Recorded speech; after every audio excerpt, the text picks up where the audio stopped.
నా పేరు అరుణ, గ్రామం కమెట, మండల్ చేవెళ్ళ. మాకు ఉన్న ప్రాబ్లం, మా ఆయనకు యాక్సిడెంట్ అయింది. 2 సంవత్సరాలు అయ్యే. హెచ్పి గ్యాస్లో పనిచేస్తుండే. 2 సంవత్సరాల నుంచి బెడ్ పైనే ఉన్నాడు ఆయన.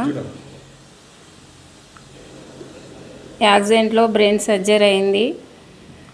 అందుకు అపోలో హాస్పిటల్లో ట్రీట్మెంట్ చేయించినాం. 10 ఎకరా పొలం ఉంటే అమ్మేసి 50 లక్షల వరకు పెట్టినాం. ఇప్పటి వరకు కూడా క్యూర్ కాలేడు. ఇంకా ఇప్పుడైనా ప్రభుత్వం ఏమన్నా హెల్ప్ చేస్తారేమని సాయం కోరం మాట్లాడుతున్నా. ఇప్పటికైనా దాతలు ఎవరైనా వచ్చిందాము? ఎవరు రాలేరు. దాతల కోసం ఏమైనా ఎదురు చూస్తున్నా? చూసినాం కానీ ఎవరు రాలేరు. ప్రాబ్లం ఆర్థిక సాయం కావాలని కోరుకుంటున్నా.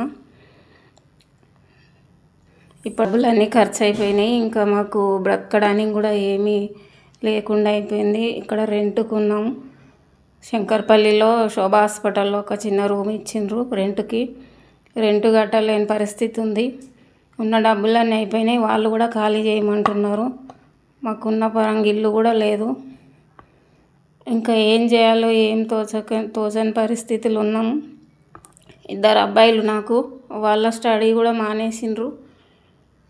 అలా ఫీజులు కూడా కట్టలేని పరిస్థితులు ఉండి వాళ్ళని స్కూల్ మానేపించినాం. ఇంకా ఆయనకు ట్రీట్మెంట్ కూడా చేపియని పరిస్థితిలో ఉన్నాం. ఇప్పుడు మెడిసిన్ కూడా ఏం కూడా లేవు. ఇంకా ఆయనకు అన్నీ అయిపోయినాయి. ఏం చేయాలో ఎవరిని అడిగినా ఏం తోస్తలే. ఎవరేం సాయం చేస్తలేరు. నాకు కూడా ఎంతమందో బంధువులు ఉన్నారు కానీ ఎవరు సాయం చేస్తలేరు. ఏం చేయాలో ఈ పరిస్థితిలో ఏం తోయక టీవీ ఛానల్ వారిని సంప్రదించవలసి వచ్చింది. యాదయ్య కుటుంబానికి, అరుణ కుటుంబానికి ఇలా జరగడం అనేది చాలా బాధాకరంగా అనిపిస్తుంది. నా ఫ్రెండ్ ద్వారా నాకు ఈ ఇన్ఫర్మేషన్ తెలిసి మా సేవా ఫౌండేషన్ వంతుగా వాళ్ళతో కలెక్టర్ ఆఫీస్కి వెళ్ళి కూడా ఆర్జీ పెట్టడం అయింది. చాలా ఇబ్బందులు ఉన్నారు వాళ్ళు. అసలు 2 పిల్లల చదువు కూడా మానిపించుకుంది. ఆ అబ్బాయి పేరు అవినాష్, ఇంకో అబ్బాయి మహేష్ అని. ఇంటరు, డిగ్రీ 2 చదువులు కూడా మానుకోవాల్సి వచ్చింది. ఈయన అచైనంగా పడిపోయి ఉన్నాడు. యాదయ్య దుస్థితి చూస్తుంటే చాలా బాధ అనిపిస్తుంది.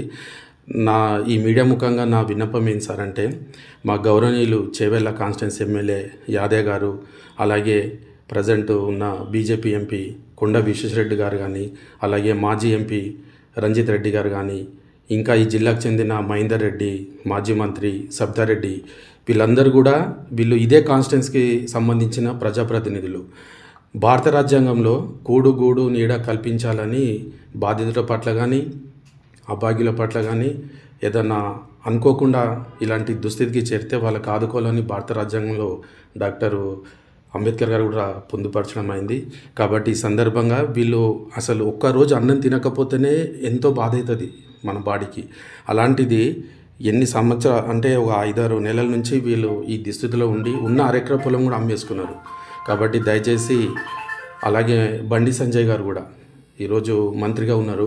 అతను కూడా చాలామంది విషయాల వల్ల స్పందిస్తాడు. అలాగే కిషన్ రెడ్డి గారు కూడా. దయచేసి పార్టీలకు అతీతంగా వాళ్ళకందరికీ కాన్స్టిట్యున్సీకి పనిచేసిన సంబంధాలు ఉన్నాయి కాబట్టి ఓ చిన్న సాయము వీళ్ళ జీవితాలు బాగుపడతాయండి. 2 పిల్లల చదువులు అయిపోయినాయి. ఏ నాయకుడైనా, అలాగే గౌరవ రాష్ట్ర సీఎం రేవంత్ రెడ్డి గారు కూడా పట్టించుకోవాలని చెప్పి కోరుతున్నా. అలాగే ఈ ప్రాంతానికి చెందిన స్పీకర్ గడ్డం ప్రసాద్ అన్న గారు కూడా వీళ్ళ పట్ల స్పందించాలి. యాదయ్య కుటుంబానికి ఆసుపత్రికి సంబంధించిన మెడిసిన్స్ కానీ, అలాగే ఆ పిల్లల చదువుకు సంబంధించి వాళ్ళు అనుకుంటే ఓ చిన్న మాట, చిన్న పవర్, ఓ చిన్న సంతకం వాళ్ళ జీవితాలని బాగు చేస్తుంది.